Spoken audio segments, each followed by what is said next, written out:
है अगर गुरुवर का सानिध्य पाना तो विद्यासागर.गुरु पर जरूर आना। नमस्ते भगवान। ओम नमः सिद्धेभ्य, ओम नमः सिद्धेभ्य।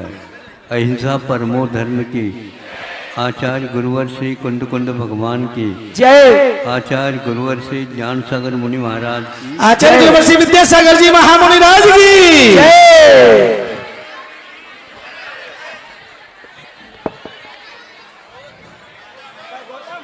आप लोगों को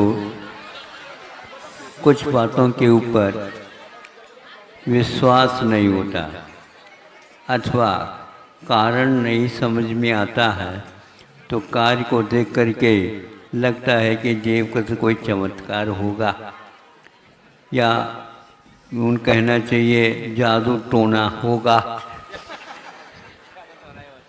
या यूं कह दो कि आंखों में धूल झोंक रहे हो ऐसा होगा।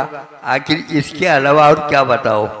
शंका तो इसी प्रकार होगी, लेकिन वस्तुस्थिति क्या होती है वह विवेक से ही ज्ञात हो जाता है। हमें प्रत्येक कार्य के साथ उस वस्तुस्थिति के निर्णय को भी स्वीकार कर लेना चाहिए। आज ने कल करने के अपेक्षा से आज से ही प्रयास करो तो ये अच्छा रहता है। कोई भी मार्ग अपनाते हैं उसके साथ साथ श्रद्धा के साथ साथ उसकी जानकारी होती है तो लोगों का भ्रम बहुत जल्दी टूट जाता है।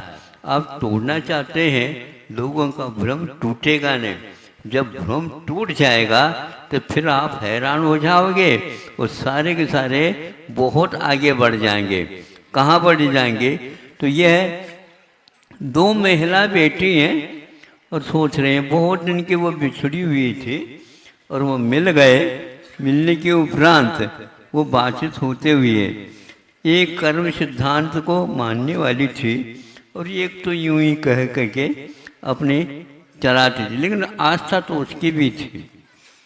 तो इसके उपरांत एक चीज बताई जा रही है तो ये ही देख एक राजा होता है और राजा को जो है एक देश से या मान लो प्रदेश से प्रदेशांतर होना है तो क्या लाया जाता।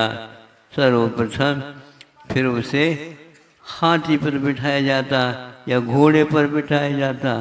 फिर यह हाथी से चढ़ कर गए, फिर इसके उपरांत घोड़े पर आ गए, घोड़े से वह पालकी में आ गया।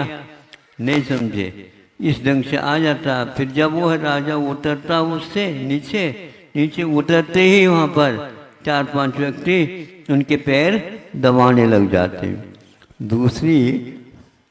दूसरी सहेली थी वह हंसती है, ये क्या नाटक है। ऊपर ही चढ़ करके या नीचे आए, नीचे आते ही पैर दबा रहे। ये तो जो जिन्होंने पालकी उठाया था उनके पैर दबाना चाहिए। धर्म तो ये है, नहीं समझे। और तो श्रम भी नहीं किया और उसके जो पैर दबा रही तो ये कब ये थके हैं और कब ये श्रम किए हैं और ये आज पैर दबा रहे। हमें बताओ दो, हमें तो याद नहीं क्योंकि आप वो अध्यात्म बेचता हो। हमें तो मानना ही आपकी बात, लेकिन मानते हो ये कभी कभी जिज्ञासा तो उत्पन्न होती है, आपको समाधान देना चाहिए। हाँ ठीक है, सुन लो, कोई बात नहीं। अब वह उत्तर देती है सहेली को अपनी कविता में,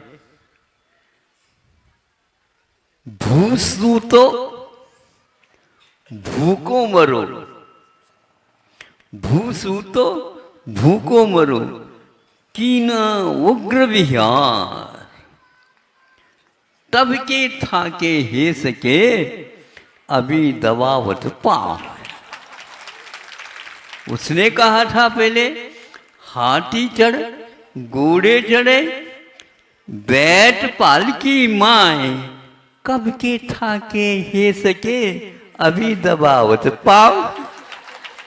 तो उसने उत्तर में दे दिया कि भूसूतो ने भूमिशयन करते हैं श्रमण लोग, साधु लोग।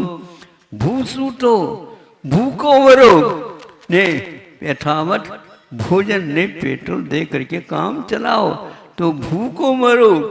और कीना उग्र विहार, और विहार कैसे? पालकी में नहीं, नीचे देख करके 4 हाथ और उग्र विहार करो महाराज। अब उग्र विहार मत करो फिर क्या करो? बता, गाड़ी खरीद रही, आपको खरीदने की कोई आवश्यकता नहीं महाराज, हम खड़े रहेंगे, आप वहीं पर खड़े रहो, पंक्चर हो जाए तो मैं क्या करूंगा? चलते चलो।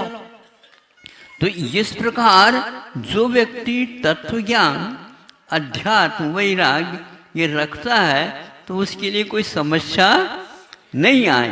तो आप लोग दूसरी सहेली है ना, तो उसको क्यों ये पैर दबवा रहे ऐसे पूछ रहे हैं, तो उन साथी संगाती ने बताया रहस्य तो ये है, नहीं समझे? वहाँ पर जाएंगे ऊपर स्वर्गों में ये लोग, तो वहाँ पर कुछ और थकना फिकना कुछ भी नहीं, सब रिद्धियों से होता है, लेकिन फिर भी एक के लिए कितने सेवक लगे हुए रहते हैं, आज्ञाकारी होते रहते हैं। ये सब पुण्य का फल होता है।